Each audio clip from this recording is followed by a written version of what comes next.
다윗은 하나님과 동행하는 삶이야말로 가장 복된 삶이라는 것을 체험적으로 깨달았습니다. 우리가 인생을 살면서 위기를 만났을 때 하나님께 피하면 하나님이 우리를 지켜주십니다. 하나님은 우리가 옳은 길로 가도록 훈계하십니다. 특별히 우리의 양심을 통해서 가르쳐 주십니다.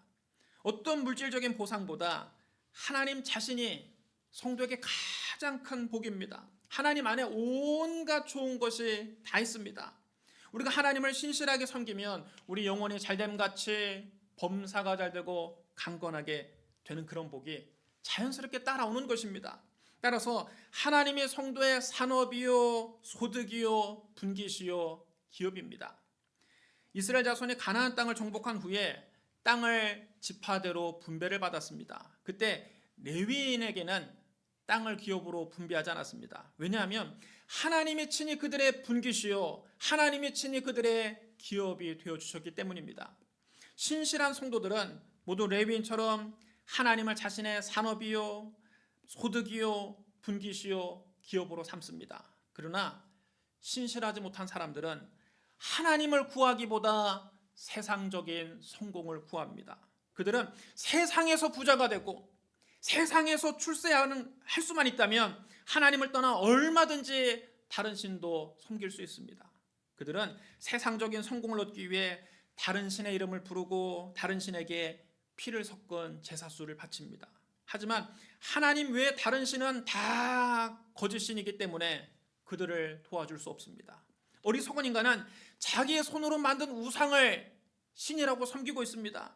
자기가 나무나 돌을 깎아서 우상을 만들어 놓고 거기에 절을 하며 자기의 소원을 빕니다. 여러분, 사람의 손으로 만든 우상이 어떻게 사람을 도와주겠습니까? 내가 만든 우상이 어떻게 나를 도와주겠습니까? 눈이 있어도 보지 못하고, 귀가 있어도 듣지 못하고, 코가 있어도 냄새 맡지 못하고, 입이 있어도 말하지 못하고, 손이 있어도 만지지 못하고, 발이 있어도 걷지 못하는 우상이 어떻게 사람을 돕겠습니까? 이는 다 죽은 신이요 거짓되고 헛된 우상일 뿐입니다. 그러므로 다른 신에게 예물을 드린 자는 괴로움이 더하게 되어 있습니다. 그들은 인생의 수고하고 무거운 짐 위에 우상 숭배라고 하는 짐을 하나 더 짊어지고 사는 것입니다. 우상에게 눌려 사는 것입니다. 우상 숭배하는 사람들이 믿는 미신들을 보면 말도 안 되는 것에 자기들이 짓눌려 살고 있습니다. 그럼 여러분, 누가 우리를 도와줄 수 있습니까? 오직 사람을 창조하신 창조주 하나님만이 우리 사람을 도와줄 수 있는 겁니다. 오직 살아계신 하나님만이 우리를 지켜주실 수 있는 겁니다. 그러므로 살아계신 하나님을 옆에 모시고 사는 사람은 세상의 풍파에 흔들리지 않습니다. 그의 영은 즐겁고 그의 마음은 기쁘고 그의 육체도 안전합니다. 이 즐거움은 우리가 이 세상에 사는 동안에만 있는 것이 아니라 우리가 죽은 후에도 내세까지 쭉 영원히 이어집니다. 악한 자들은 죽어서 수오를 가게 되지만 주의 거룩한 자는 멸망하지 않습니다. 하나님께서 그에게 생명의 길을 보여주십니다. 그래서 주의 앞에는 충만한 기쁨이 있고 주의 오른쪽에는 영원한 즐거움이 있습니다. 다윗은 이렇게 하나님과 동행하는 삶의 즐거움을 노래했습니다. 그 시가 바로 오늘 우리가 읽은 시편 16편입니다. 하나님이여 나를 지켜주소서. 내가 주께 피하나이다. 내가 여호와께 아뢰되 주는 나의 주님이시오니 주밖에는 나의 복이 없다 하였나이다. 땅에 있는 성도들은 존귀한 자들이니 나의 모든 즐거움이 그들에게 있도다. 다른 신에게 예물을 드린 자는 괴로움이 더할 것이라. 나는 그들이 드리는 피의 존재를 드리지 아니하며 내 입술로 그 이름도 부르지 아니하리로다.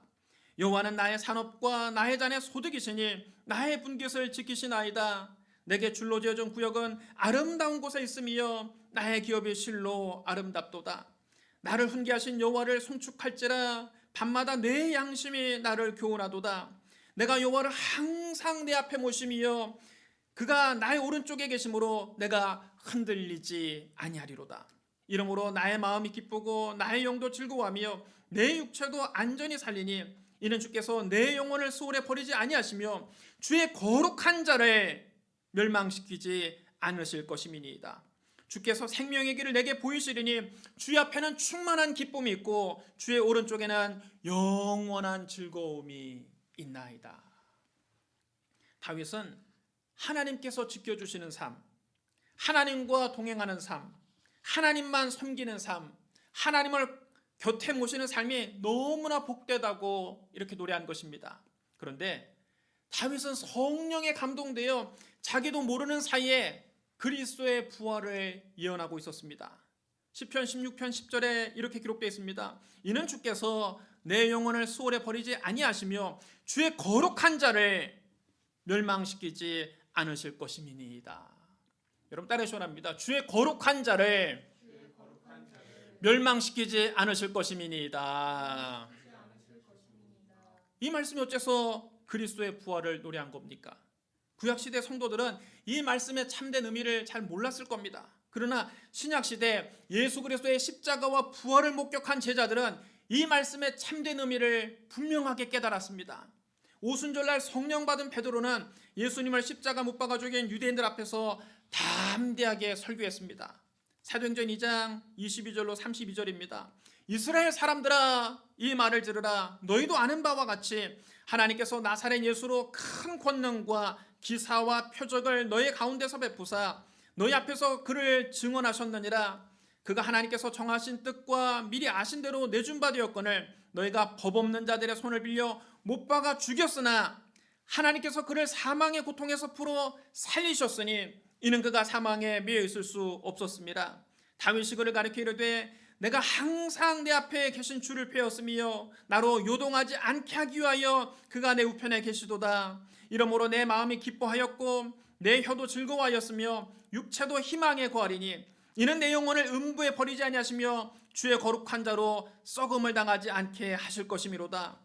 주께서 생명의 길을 내게 보이셨으니 주 앞에서 내게 기쁨이 충만하게 하시리로다 하였으므로 형제들아 내가 조상 다윗에 대해 담대히 말할 수 있노니 다윗이 죽어 장사되어 그 묘가 오늘까지 우리 중에 있도다. 그는 선지자라 하나님이 이미 맹세하사 그 자손 중에서 한 사람을 그 위에 앉게 하리라 하심을 알고 미리 본 고로 그리스도의 부활을 말하되 그가 음부에 버림이 되지 않고 그의 육신이 썩음을 당하지 아니하리라 하더니 이 예수를 하나님이 살리신지라 우리가 다 이 일의 증인이로다. 예수님은 공생의 기간 동안 큰 권능과 기사와 표적을 이스라엘 백성들에게 베푸셨습니다. 갈릴리 가버나움 회당에서 더러운 귀신 들린 사람에게서 귀신을 내쫓으셨습니다. 시몬 베드로의 집에서 그 장모의 열병을 낫게 하시고 그 마을의 온갖 병자들을 다 고치셨습니다. 베드로의 빈배를 가득 채우셨습니다. 중풍병자를 고치셨습니다. 안식일에 손 마른 사람의 손을 펴주셨습니다. 백부장의 종을 고치셨습니다. 나인성 과부의 죽은 아들을 살려내셨습니다. 바람과 물결을 잔잔하게 하셨습니다. 고라사의 군대 귀신 들린 사람을 고쳐주셨습니다. 12의 혈류증 앓던 여인이 예수님의 옷자락에 손만 대고 깨끗이 나았습니다. 회당장 야이로의 죽은 딸을 살려내셨습니다. 떡 5개와 물고기 2마리로 5,000명을 배불리 먹이시고 12바구니를 남기셨습니다. 변화하는 산에서 예수님 얼굴은 해바같이 빛나고 그 옷은 광채가 나며 세상에서 빨래하는 자가 그렇게 희귀할 수 없을 만큼 빛이 나고 휘어졌습니다. 귀신 들린 아이를 낫게 하셨습니다. 18해 동안이나 허리가 꼬부라져 조금도 펴지 못하는 여자를 고쳐주셨습니다. 안식일에 바리새인의 집에 지도자의 집에 들어가셔서 수종병 든 사람을 고치셨습니다. 10명의 나병 환자를 깨끗하게 하셨습니다. 맹인거지 바디모의 눈을 뜨게 하셨습니다. 하나님은 이런 큰 권능과 기사와 표적을 통해서 나사렛 예수가 바로 하나님께서 보내신 메시아이심을 증명하셨습니다. 하지만 유대인들은 율법이 없는 이방인들 곧 로마 군인들의 손을 빌려서 예수님을 십자가에 못 박아 죽여버렸습니다. 이것은 우발적으로 일어난 사건이 아니라 하나님께서 정하신 뜻과 미리 아신 대로 그 아들을 십자가에 내주신 겁니다. 죄 많은 우리를 구원하기 위해 아무 흠도 없는 그 아들을 화목제물로 삼으신 겁니다. 그런 하나님은 그를 사망의 고통에서 풀어 다시 살리셨습니다. 왜냐하면 아무 죄가 없는 예수님께서 사망에 매여 있을 수 없기 때문입니다. 원래 죄의 삭시 사망입니다. 죄의 결과가 사망인데 예수님은 아무 죄가 없기 때문에 사망에 묶여 있을 수 없습니다. 그래서 예수님은 사망 권세를 이기시고 다시 살아나신 것입니다. 여기서 베드로는 시편 16편 10절을 이렇게 인용했습니다. 여러분 따라해 주시기 바랍니다. 주의 거룩한 자로 썩음을 당하지 않게 하실 것이미로다. 그럼 여러분, 시편 16편은 다윗이 자신을 가리켜 쓴 시가 아니라 주의 거룩한 자 곧 그리스도를 가리키는 시입니다. 다윗이 하나님의 성령에 감동되어 그리스도의 죽음과 부활을 자기도 모르게 예언한 것입니다. 다윗은 죽어 무덤에 묻혀 있지만 그리스도는 부활하셔서 빈 무덤만 남기셨습니다. 그리스도는 지옥에 버려지지 않았고 그의 육체는 썩지 않았습니다. 다윗은 왕이었을 뿐만 아니라 하나님의 성령에 감동된 선지자였습니다. 그는 성령에 감동되어 장차 1000년 뒤에 일어날 그리스도의 부활을 미리 본 것입니다. 다윗이 예언한 대로 십자가에서 죽으신 예수님을 하나님이 다시 살리셨습니다. 그런데 여러분, 한 가지 궁금한 점이 있습니다. 베드로같이 일자무식한 사람이 어떻게 시편 16편이 그리스도의 부활을 예언한 시라는 것을 알게 되었을까요? 그는 부활하신 예수님에게서 이 말씀을 직접 배운 겁니다. 예수님께서 십자가 못 박혀 돌아가신 다음 11제자는 예수님을 십자가 못 박은 유대인들이 너무 두려워서 문을 걸어 잠그고 숨어 있었습니다. 그때 부활하신 예수님이 그들 가운데 나타나셨습니다. 너희에게 평강이 있을지어다. 제자들은 너무 놀라고 두려웠습니다. 그들은 자기들이 유령을 본다고 생각했습니다. 제자들이 유령을 본 것처럼 놀라고 무서워하자 예수님이 그들에게 말씀하셨습니다. 어찌하여 두려워하며 어찌하여 마음에 의심이 일어나느냐? 내 손과 발을 보고 나인 줄 알라. 또 나를 만져보라. 영은 살과 뼈가 없으되 너희 보는 바와 같이 나는 있느니라. 이 말씀을 하시고 예수님이 못자국 난 손과 발을 그들에게 보여주셨습니다. 제자들이 못자국 난 주님의 손과 발을 보고 한편으로는 기뻐하면서도 한편으로는 여전히 믿지 못하고 놀라워했습니다. 그들이 아직도 반신반의하자 예수님께서 그들에게 물으셨습니다. 여기 무슨 먹을 것이 있느냐? 제자들이 구운 생선 한 토막을 주님께 갖다 드렸더니 주님은 그 생선을 받아서 그들이 보는 앞에서 다 잡수셨습니다. 그 자리에서 주님은 그들의 마음을 열어 성경을 풀어 그들에게 가르쳐 주십니다. 부활하신 주님이 말씀하셨습니다. 내가 너희와 함께 있을 때에 너희에게 말한 바 곧 모세의 율법과 선지자의 글과 시편에 나를 가리켜 기록된 모든 것이 이루어져야 하리라 한 말이 이것이라. 여러분 따라해 주시기 바랍니다. 모세의 율법과 선지자의 글과 시편에 나를 가리켜 기록된 모든 것이 이루어져야 하리라. 모세의 율법이 예수 그리스도를 가리키고 있다는 것입니다. 선지자의 글이 예수 그리스도를 가리키고 있다는 것입니다. 시편이 예수 그리스도를 가리키고 있다는 것입니다. 모세의 율법과 선지자의 글과 시편은 구약 성경 전체를 의미하는 것입니다. 구약 성경 전체가 예수 그리스도를 가리키고 있다는 말씀입니다. 모든 성경은 예수로 통합니다. 모든 성경이 우리 주 예수 그리스도를 가리키고 있습니다. 주님은 이어서 제자들에게 말씀하셨습니다. 이같이 그리스도가 고난을 받고 제3일에 죽은 자 가운데서 살아날 것과 또 그의 이름으로 죄사함을 받게 하는 회개가 예루살렘에서 시작하여 모든 족속에게 전파될 것이 기록되었으니 너희는 이 모든 일의 증인이라. 베드로가 시편 16편을 인용해서 예수 그리스도의 부활을 증언한 것은 바로 이때 부활하신 예수님께 직접 시편 16편의 참된 의미를 배웠기 때문입니다. 부활하신 예수님을 만난 베드로는 예수님을 십자가 못 박아 죽인 유대인들 앞에서 담대하게 외쳤습니다. 이 예수를 하나님이 살리신지라 우리가 다 이 일의 증인이로다. 시편 16편이 예수 그리스도의 부활을 노래하고 있다고 증언한 사람은 베드로 한 사람이 아닙니다.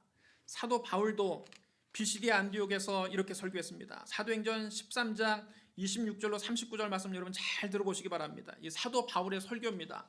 형제들아, 아브라함의 후손과 너희 중 하나님을 경외하는 사람들아, 이 구원의 말씀을 우리에게 보이셨거늘 예루살렘에 사는 자들과 그들 관리들이 예수와 및 안식일마다 외우는 바 선지자들의 말을 알지 못하므로 예수를 정죄하여 선지자들의 말을 응하게 하였도다. 죽일 죄를 하나도 찾지 못하였으나 빌라도에게 죽여달라 하였으니 성경에 그를 가리켜 기록된 말씀을 다 응하게 한 것이라. 후에 나무에서 내려다가 무덤에 두었으나 하나님의 죽은 자 가운데서 그를 살리신지라. 갈릴리로부터 예루살렘에 함께 올라간 사람들에게 여러 날 보이셨으니 그들이 이제 백성 앞에서 그의 증인이라. 우리도 조상들에게 주신 약속을 너희에게 전파하노니 곧 하나님이 예수를 일으키사 우리 자녀들에게 이 약속을 이루게 하셨다 함이라. 시편 둘째 편에 기록된 바와 같이 너는 내 아들이라 오늘 너를 낳았다 하셨고, 또 하나님께서 죽은 자 가운데서 그를 일으키사 다시 썩음을 당하지 않게 하실 것을 가르쳐 이르시되 내가 다윗의 거룩하고 밑보는 살을 너희에게 주리라 하셨으며, 또 다른 시편에 일렀으되 주의 거룩한 자로 썩음을 당하지 않게 하시리라 하셨느니라. 다윗은 당시에 하나님의 뜻을 따라 섬기다가 잠들어 그 조상들과 함께 묻혀 썩음을 당하였으되 하나님께서 살리신 이는 썩음을 당하지 아니하였나니, 그러므로 형제들아 너희가 할 것은 이 사람을 힘입어 죄 사함을 너희에게 전하는 이것이며, 또 모세율법으로 너희가 의롭다 하심을 얻지 못하던 모든 일에도 이 사람을 힘입어 믿는 자마다 의롭다 하심을 얻는 이것이라. 여러분 딸의 시원합니다. 또 다른 시편에 일렀으되 주의 거룩한 자로 썩음을 당하지 않게 하시리라. 사도 바울도 시편 16편 10절을 이용해서 예수 그리스도의 부활을 증언했습니다. 하나님은 구약 성경에 약속하신 대로 다윗의 후손 가운데 우리를 구원하실 구주를 이렇게 세우셨습니다. 그분이 바로 예수 그리스도입니다. 예수님이 바로 구약에 약속된 메시아 곧 그리스도입니다. 그러나 예루살렘에 사는 사람들과 그들 지도자들이 예수님을 알아보지 못했습니다. 그들은 예수님을 정죄함으로 그들이 안식일마다 읽던 선지자의 말을 이루어지게 했습니다. 선자들이 여러분 뭐라고 예언했습니까? 대표적으로 이사야 선자는 이렇게 예언했습니다. 우리가 전한 것을 누가 믿었느냐? 여호와의 팔이 누구에게 나타났느냐? 그는 주 앞에서 자라나기를 연한 순 같고 마른 땅에서 나온 뿌리 같아서 고운 모양도 없고 풍채도 없은즉 우리가 보기에 흠모할 만한 아름다운 것이 없도다. 그는 멸시를 받아 사람들에게 버림받았으며 간고를 많이 겪었으며 질고를 아는 자라. 마치 사람들이 그에게서 얼굴을 가리는 것 같이 멸시를 당하였고 우리도 그를 귀히 여기지 아니하였도다. 그는 실로 우리의 질고를 지고 우리의 슬픔을 당하였거늘 우리는 생각하기를 그는 징벌을 받아 하나님께 맞으며 고난을 당한다 하였노라. 그가 찔림은 우리 허물 때문이요 그가 상함은 우리 죄악 때문이라. 그가 징계를 받음으로 우리는 평화를 누리고 그가 채찍에 맞음으로 우리는 나음을 받았도다. 우리는 다 양 같아서 그릇 행하여 각기 제 길로 갔거늘 여호와께서는 우리 모두의 죄악을 그에게 담당시키셨도다. 그가 곤욕을 당하여 괴로울 때도 그 입을 열지 아니하였으며 마치 도성으로 끌려가는 어린 양과 털 깎는 자 앞에서 잠잠한 양같이 그의 입을 열지 아니하였도다. 그는 곤욕과 신문을 당하고 끌려갔으나 그 세대 중에 누가 생각하기를 그가 살아있는 자들의 땅에서 끊어지면 마땅히 형벌받을 내 백성의 허물 때문이라 하였으리요.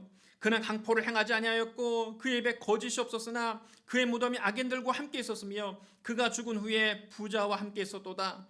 여호와께서 그에게 상함을 받게 하시기를 원하사 질고를 당하게 하셨은즉 그의 영혼을 속건제물로 드리게 이르면 그가 씨를 보게 되며 그의 날은 길 것이요 또 그의 손으로 여호와께서 기뻐하시는 뜻을 성취하리로다. 그가 자기 영혼의 수고한 것을 보고 만족하게 여길 것이라. 나의 의로운 종이 자기 지식으로 많은 사람을 의롭게 하며 또 그들의 죄악을 친히 담당하리로다. 그러므로 내가 그에게 존귀한 자와 함께 몫을 받게 하며 강한 자와 함께 탈취한 것을 나누게 하리니 이는 그가 자기 영혼을 보려 사망에 이르게 하며 범죄자 중 하나로 헤아림을 받았음이니라. 그러나 그가 많은 사람의 죄를 담당하며 범죄자를 위하여 기도하였느니라. 예루살렘에 사는 사람들과 그들 지도자들은 예수님을 죽일 아무런 죄도 찾지 못하였지만 빌라도에게 그를 죽여달라고 요구했습니다. 그들은 예수님에 대해 성경에 기록된 모든 예언이 다 이루어지게 행한 후에 십자가에서 그의 시신을 내려 무덤에 두었습니다. 그러나 하나님께서 죽은 자들 가운데서 그를 다시 살리셨습니다. 그 여러 날 동안 예수님은 갈릴리에서부터 예루살렘까지 따라온 제자들에게 나타나셨습니다. 바로 그들이 예수님의 증인입니다. 바로 그들이 부활의 증인입니다. 하나님은 예수님을 다시 살리심으로 예수님께서 이스라엘 조상들에게 하신 약속이 이루어지게 하셨습니다. 바울은 시편 16편 10절을 이렇게 인용했습니다. 주의 거룩한 자로 썩음을 당하지 않게 하시리라. 여러분 따르시오랍니다. 주의 거룩한 자로 썩음을 당하지 않게 하시리라. 이 시편이 다윗이 자기를 가리켜 기록한 말씀 같지만 실은 예수 그리스도를 가리켜 기록한 말씀이라는 것입니다. 다윗은 한평생 하나님의 뜻을 받들어 섬겼지만 결국은 그는 죽었습니다. 그는 조상들 곁에 묻혀서 그의 육체가 썩고 말았습니다. 그러나 하나님께서 다시 살리신 분, 곧 그리스도는 썩지 않으셨습니다. 그러므로 구약 성경에 궁극적으로 약속한 인물은 다윗이 아니라 예수 그리스도입니다. 예수님께서 우리의 죄를 대신 짊어지고 십자가에서 피 흘려 죽으심으로 우리의 모든 죄값을 대신 다 치르셨습니다. 죄의 삭시 사망입니다. 죄의 대가가 죽음입니다.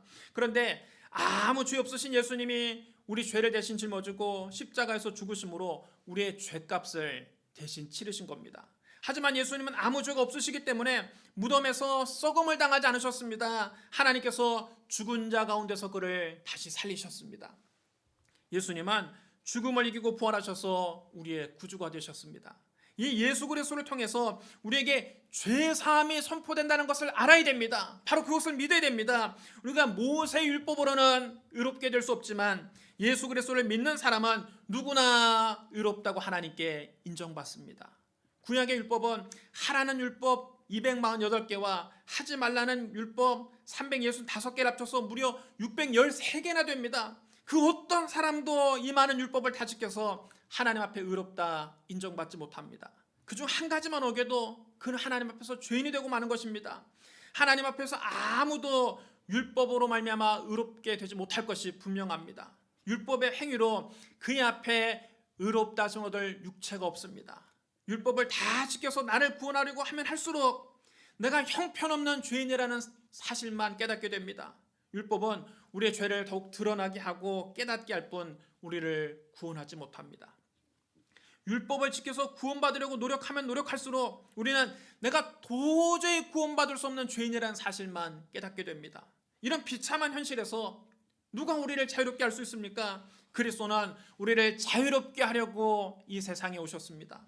하나님의 아들 예수 그리스도는 우리를 죄에서 건져주시려고 이 세상에 오셨습니다. 예수님께서 우리를 대신해서 십자가에서 몸을 찢고 피를 흘려 죽으심으로 우리의 모든 죄값을 대신 다 치르시고 장사한 지 사흘 만에 죽은 자 가운데서 다시 살아나심으로 우리를 죄에서 자유롭게 하셨습니다.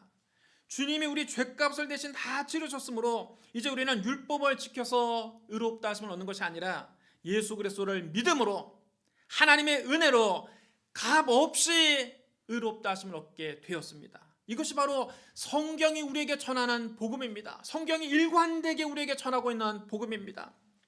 로마서 3장 20절로 24절에 이렇게 기록되어 있습니다. 그러므로 율법의 행위로 그의 앞에 의롭다 하심을 얻을 육체가 없나니 율법으로는 죄를 깨달음이니라. 이제는 율법 외에 하나님의 한 의가 나타났으니 율법과 선지자들에게 증거를 받은 것이라 곧 예수 그리스도를 믿음으로 말미암아 모든 믿는 자에게 미치는 하나님의 의니 차별이 없느니라. 모든 사람이 죄를 범하였으며 하나님의 영광에 이르지 못하더니 그리스도 예수 안에 있는 속량으로 말미암아 하나님의 은혜로 값없이 의롭다 하심을 얻은 자 되었느니라. 갈라디아서 3장 11절에도 이렇게 기록되어 있습니다. 또 하나님 앞에서 아무도 율법으로 말미암아 의롭게 되지 못할 것이 분명하니 이는 의인은 믿음으로 말미암아 살리라 하였습니다. 에베소서 2장 8절로 9절에도 이렇게 기록되어 있습니다. 너희는 그 은혜에 의하여 믿음으로 말미암아 구원을 받았으니 이것은 너희에게서 난 것이 아니요 하나님의 선물이라. 행위에서 난 것이 아니니 이는 누구든지 자랑하지 못하게 함이라. 빌립보서 3장 9절에도 이렇게 기록되어 있습니다. 내가 가진 의는 율법에서 난 것이 아니요 오직 그리스도를 믿음으로 말미암은 것이니 그 믿음으로 하나님께로부터 난 의라.